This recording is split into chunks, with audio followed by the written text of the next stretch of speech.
Hello students, how are you all? I hope आप सभी ठीक ठाक होंगे। सो बच्चों, हम सॉल्यूशन चैप्टर कर रहे थे। अपने पिछले वीडियो में आपको लोअरिंग इन वेपर प्रेशर करवाया था मैंने, ठीक है, कि वेपर प्रेशर कैसे लोअर हो जाता है जब उसमें एक नॉन वोलेटाइल इम्प्योरिटी डलती है। ठीक है, नॉन वोलेटाइल इम्प्योरिटी डलती है तो कम वेपर बनते हैं, वेपर कम बनते हैं तो वेपर प्रेशर क्या होता है, ऑटोमेटिकली लोअर होता है। तो आज हम अपनी सेकेंड कॉलिगेटिव प्रॉपर्टी पढ़ेंगे, which is elevation in boiling point. Elevation in boiling point. एक बार आपको फिर से रिमाइंड करवा देती हूँ कि कॉलिगेटिव प्रॉपर्टीज क्या होती हैं। तो कॉलिगेटिव प्रॉपर्टीज वो प्रॉपर्टीज होती हैं जो नंबर ऑफ द सोल्यूट, जो आपके number of the solute particles के ऊपर डिपेंड करती हैं, सोल्यूट के नेचर के ऊपर डिपेंड नहीं करती हैं। ठीक है, वो किसके ऊपर डिपेंड करती है? Number of the solute particles के ऊपर। सो एलिवेशन इन बॉइलिंग पॉइंट। अब बॉइलिंग एलिवेशन का मतलब क्या होता है? एलिवेशन का मतलब होता है बढ़ना। तो बॉइलिंग पॉइंट क्यों इंक्रीज हो रहा है बेटा? ठीक है, सो इसके लिए बेटा देखो, जब एक नॉन वोलेटाइल सोल्यूट, जैसे मान लो आपने सोल्यूशन ए है आपके पास बच्चा, उसमें आपने कोई नॉन वोलेटाइल सोल्यूट बी डाला, नॉन वोलेटाइल जिसके वेपर नहीं बन सकते, नॉन वोलेटाइल सोल्यूट बी डाल दिया बेटा। अब क्या हुआ? बी ने सरफेस, आधा सरफेस क्या हुआ, ऑक्युपाई कर दिया। अब क्या हुआ? तो सोल्यूशन का वेपर प्रेशर क्या हो गया? कम हो गया बेटा। बॉइलिंग कब आती है बेटा? कब आता है बॉइलिंग पॉइंट? बॉइलिंग पॉइंट तब आता है जब vapour pressure of the solution becomes equal to the atmospheric pressure. ठीक है, बॉइलिंग पॉइंट कब आता है बेटा? जब कंटेनर का vapour pressure atmospheric vapour pressure के बराबर हो जाएगा, तब आपका बॉइलिंग पॉइंट आता है। समझ आई ये बात? ठीक है, तो देखो वोलेटाइल सोल्यूट हमने डाल दिया। ठीक है, यहाँ पे हमने वोलेटाइल सोल्यूट डाल दिया। ठीक है, इसमें ए बी सारे पार्टिकल्स है बेटा। अब क्या हो गया? वेपर बनना क्या हो गए? कम हो गए। ये देखो, ये प्योर लिक्विड है मान लो। ठीक है, ये प्योर लिक्विड है ए, और ये इसमें ए प्लस बी वोलेटाइल, सॉल्वेंट है ए और सॉल्यूट है इसमें बी। वेपर्स इसमें भी बन रहे थे बेटा, इसमें ज्यादा वेपर्स बन रहे थे क्योंकि कोई भी नॉन वोलेटाइल सोल्यूट नहीं था। इसमें वेपर ज्यादा बन रहे थे तो बॉइलिंग पॉइंट क्या होता? जल्दी आ जाता। कम ही पे बॉइलिंग पॉइंट क्या होना था? कम होना था। लेकिन इसमें देखो वेपर्स कम बन रहे हैं बेटा, तो हमें अब ऊपर से एटमॉस्फेरिक प्रेशर के बराबर ही वेपर्स को करने के लिए यहाँ से हीट ज्यादा देनी पड़ेगी। तो बॉइलिंग पॉइंट क्या हो जाएगा? बॉइलिंग पॉइंट क्या हो जाएगा? इंक्रीज हो जाएगा। ठीक है, एक बार फिर से ध्यान से समझ लो बेटा। हुआ क्या बेटा कि जब प्योर सोल्यूशन लेके रखा हुआ था, हमने प्योर सोल्यूशन लेके रखा हुआ था, तो प्योर सोल्यूशन में वेपर्स भी बहुत ज्यादा बनने थे। बहुत ज्यादा वेपर्स बने तो बॉइलिंग पॉइंट भी क्या हो गया? जल्दी से आ गया। लेकिन अगर हमने अब उस प्योर सॉल्वेंट में बेटा नॉन वोलेटाइल सोल्यूट डाल दिया, नॉन वोलेटाइल सोल्यूट डालने की वजह से वेपर्स क्या लग पड़े होंगे? कम वेपर्स बनने लग पड़े। ठीक है, तो उन वेपर्स को एटमॉस्फेरिक प्रेशर के बराबर करने के लिए हमें ज्यादा हीट देनी पड़ेगी, तब जाके बॉइलिंग पॉइंट आएगा। समझ आया बेटा?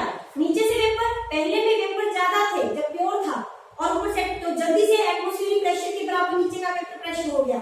लेकिन सेकेंड टाइम जब हमने नॉन वोलेटाइल सोल्यूट डाल दिया तो नीचे के वेपर्स कम हो गए बेटा, तो हमें ज्यादा हीट देनी पड़ी ताकि ज्यादा वेपर्स बने और वो एटमॉस्फेरिक प्रेशर के बराबर हो जाए।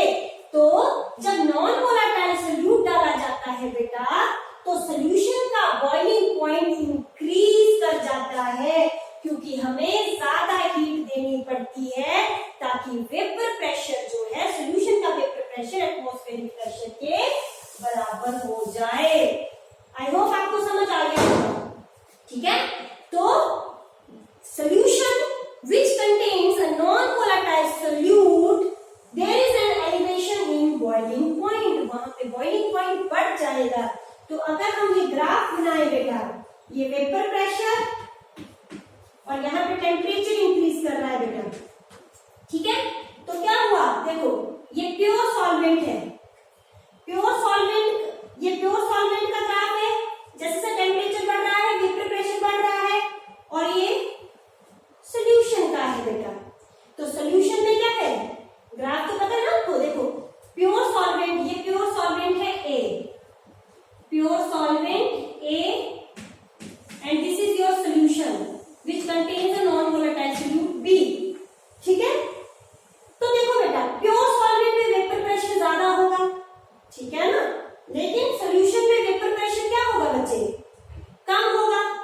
सोल्यूशन में वेपर प्रेशर क्या होगा, कम होगा, ठीक है ना। ये वेपर, मान लो यहाँ पे 1 एटमॉस्फेरिक प्रेशर है या 1 बार बोल सकते हैं आप, ठीक है। तो कितना होता है वैसे 1.013 बार होता है एटमॉस्फेरिक प्रेशर, 1.013 बार। तो यहाँ तक पहुंचना, यहाँ तक पहुंचाना है हमने, जब प्रेशर वेपर प्रेशर इसके बराबर हो जाएगा तो इतनी बॉइलिंग हो गई, ठीक है। तो देखो थोड़ा सा नीचे ले लेती हूँ, यहाँ तक मान लो, है ना। तो देखो इसको अगर हम बढ़ाएंगे आगे, बढ़ा दिए इसको, तो बेटा प्योर सॉल्वेंट में इस पॉइंट पे बॉइलिंग आ रही थी, तो इसको क्या बोल दिया मैंने, T डिग्री बी, प्योर पे हम नॉट लगाते हैं ना, T नॉट बी बोल देंगे इसको, प्योर सोल्यूशन में मैंने बोला था ना नॉट लगाते हैं। और सोल्यूशन के केस में बॉइलिंग पॉइंट कहाँ पे आया, देखो समझ आई नहीं बेटा, यहाँ पे मान लो ये 1 एटमॉस्फेरिक है, प्रेशर है, ये वेपर प्रेशर है। जब 1 एटमॉस्फेरिक प्रेशर के बराबर हमारा वेपर प्रेशर हो जाएगा, तब क्या हो जाएगा, बॉइलिंग पॉइंट आ जाएगा।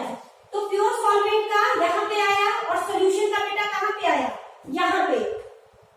तो सोल्यूशन को हमने क्या बोल दिया, टीबी बोल दिया, ठीक है ना। This is the boiling point of pure solvent and this is the boiling point of solution, ठीक है बेटा। तो देखो इन दोनों के डिफरेंस को क्या बोल दिया, डेल्टा टीबी बोल दिया बेटा। तो डेल्टा टीबी क्या है आपके पास, डेल्टा टीबी क्या हुआ आपका, एलिवेशन इन बॉइलिंग पॉइंट, कितना हुआ वो हुआ बेटा, ज्यादा कौन है, सोल्यूशन टीबी, ठीक है।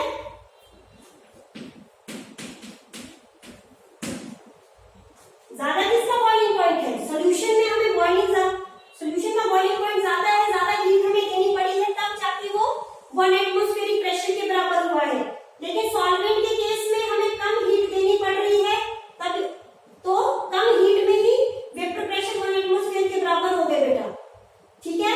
तो किसका टेम्परेचर ज्यादा है, मिक्सचर का सोल्यूशन का टेम्परेचर ज्यादा है as compare to pure solvent, जिसको हमने बोल दिया डेल्टा टीबी। तो delta TB is the elevation in boiling point. तो delta TB is elevation in boiling point. कितना देखो, प्योर सॉल्वेंट का बच्चे इतना बॉइलिंग पॉइंट था और मिक्सचर सोल्यूशन का कितना हो गया, टीबी के बराबर हो गया। तो दोनों के बीच का डिफरेंस आ गया एलिवेशन इन बॉइलिंग पॉइंट, मतलब प्योर से सोल्यूशन बनने के लिए जितना राइज हुआ, जितना हमें बॉइलिंग पॉइंट बढ़ाना पड़ा, that is your elevation in boiling point, समझे, ठीक है। देखो प्योर सॉल्यूशन के केस में हमें कम हीट देनी पड़ी क्योंकि वेपर ज्यादा बन रहे थे, ठीक है। लेकिन सॉल्यूशन के केस में हमें ज्यादा हीट देनी पड़ेगी, तभी वेपर प्रेशर 1 एटमॉस्फेयर के बराबर होगा, क्योंकि आधे से ज्यादा मॉलिक्यूल तो किसके हैं, सॉल्यूट के हैं। तो हमें ज्यादा हीट देनी पड़ेगी ताकि सॉल्वेंट के बहुत सारे पार्टिकल जो है सरफेस पे जाए, ठीक है। तो बॉइलिंग पॉइंट किसका, सोल्यूशन का ज्यादा है बेटा, और प्योर सॉल्वेंट में बॉइलिंग पॉइंट कम आएगा, कम टेम्परेचर पे बॉइलिंग पॉइंट आ जाएगा बच्चे। दिस इज डेल्टा टीबी क्या आ गया, TB minus T not be. तो हेयर आपका जो यहाँ पे और ये सारा क्या हो रहा है, जब 1 एटमॉस्फेयर के बराबर हो जाएगा बेटा, ठीक है, समझ आ रही है ना आपको, ठीक है। तो यहां से अब क्या है,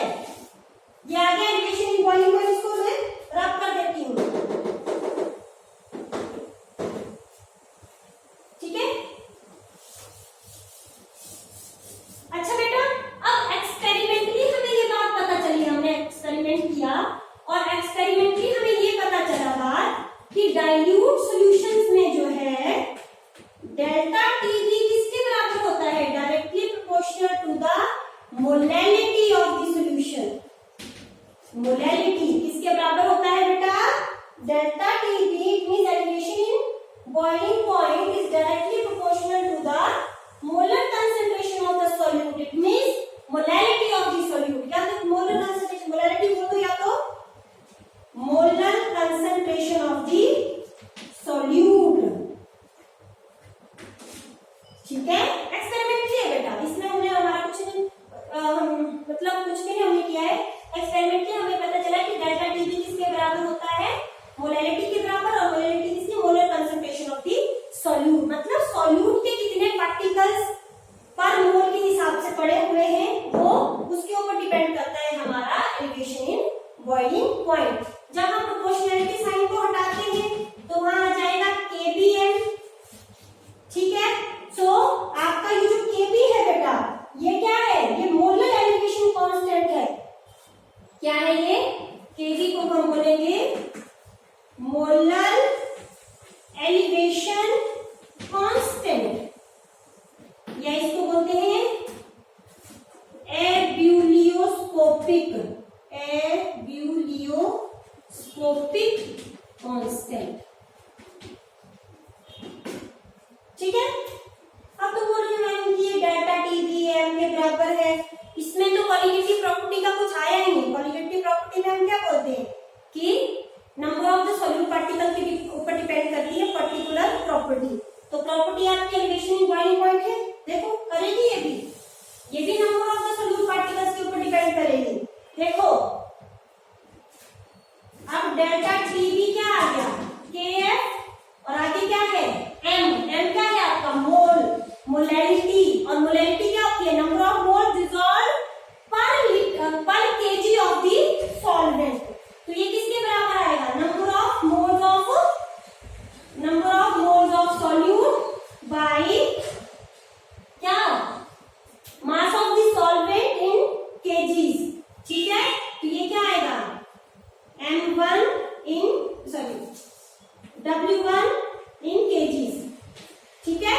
तो यहां से निकाल दो बेटा, KF is multiply by NB कितना होता है, ये आ गया W2, NB क्या होता है, नंबर ऑफ मोल्स कैसे होते हैं, mass by molar mass multiply by mass of the solvent, अगर ये ग्राम में था तो 1000, ठीक है।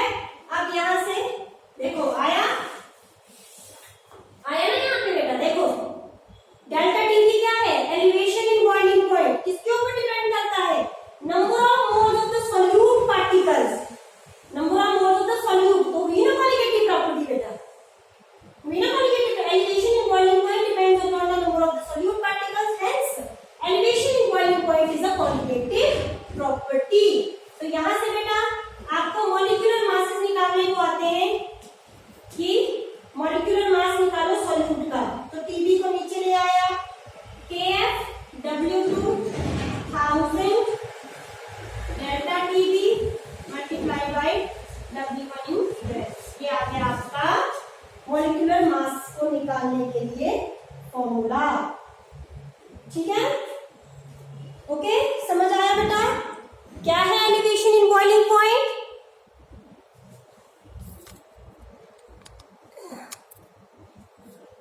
समझ आया क्या है elevation in boiling point.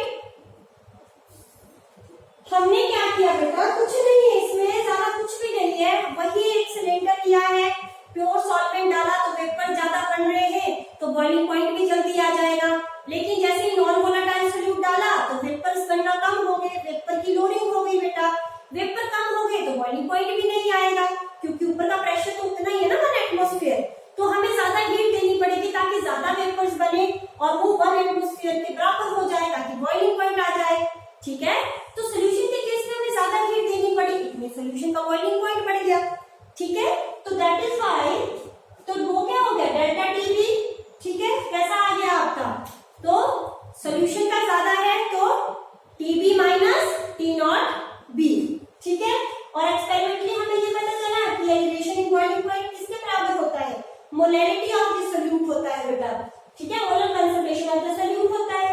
Delta proportional के साइन में डाल दिया, केबी के बराबर, केबी आपका मोलर एलिवेशन कांस्टेंट होता है। बोलते हैं बेटा, ठीक है। इसका अगर केबी के यूनिट करने ना आपने, तो केबी के यूनिट क्या आएंगे, केल्विन, ठीक है ना, यहीं से देख लो, टेम्परेचर आ गया केल्विन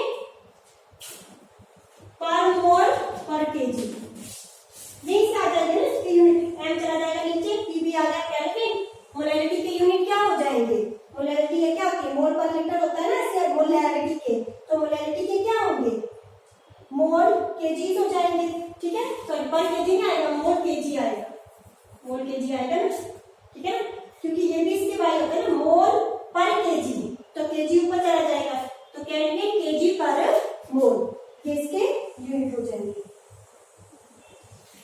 ठीक है, लग गया बेटा।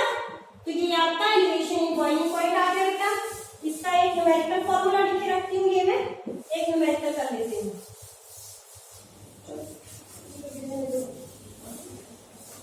इसका न्यूमेरिकल देखो, एक न्यूमेरिकल करवा दूंगी, बाकी आप खुद से प्रैक्टिस करना बच्चे। तो आपका है 18 gram of glucose is dissolved in 1 kg of water. So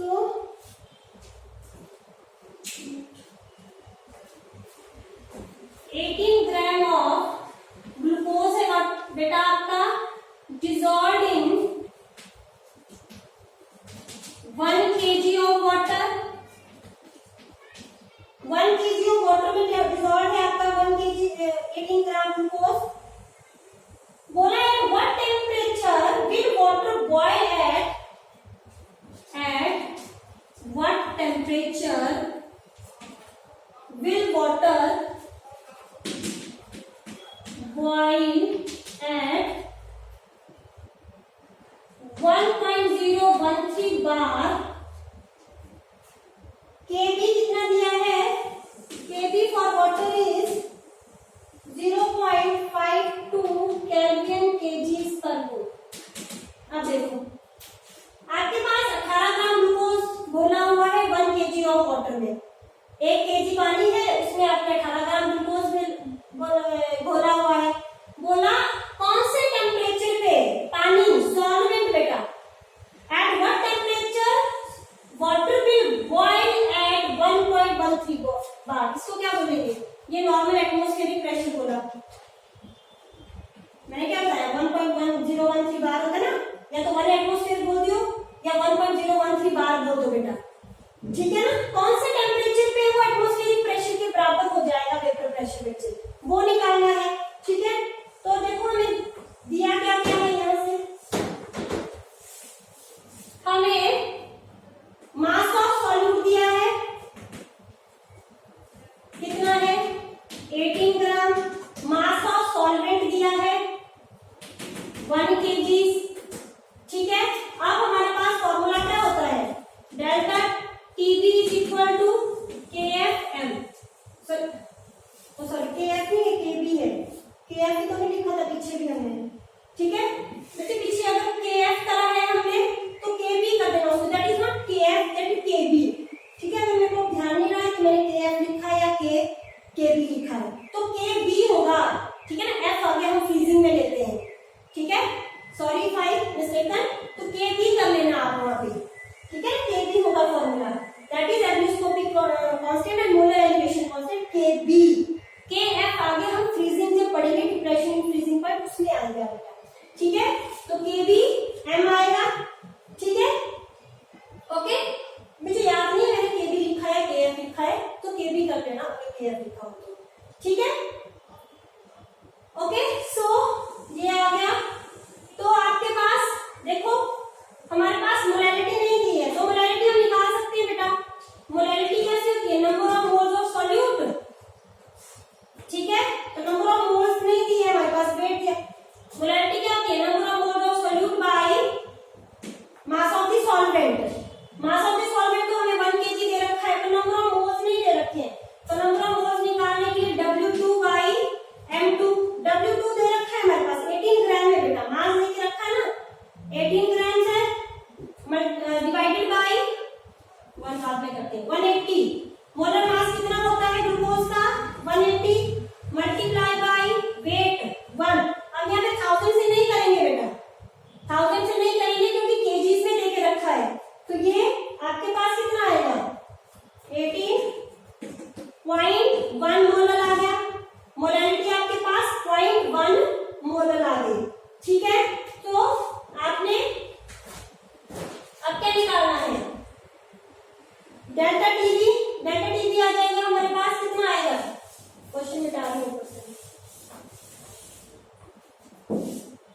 delta TB कितना आ गया हमारे पास, केबी हमने ऑलरेडी दे के रखा है, कितना दिया था हमें केबी 0.52 और हमारे पास मोलैरिटी आ गई 0.1, ठीक है। तो ये आ गया हमारे पास 0.052 केल्विन, ठीक है, 0.052 केल्विन आ गया बेटा, ठीक है।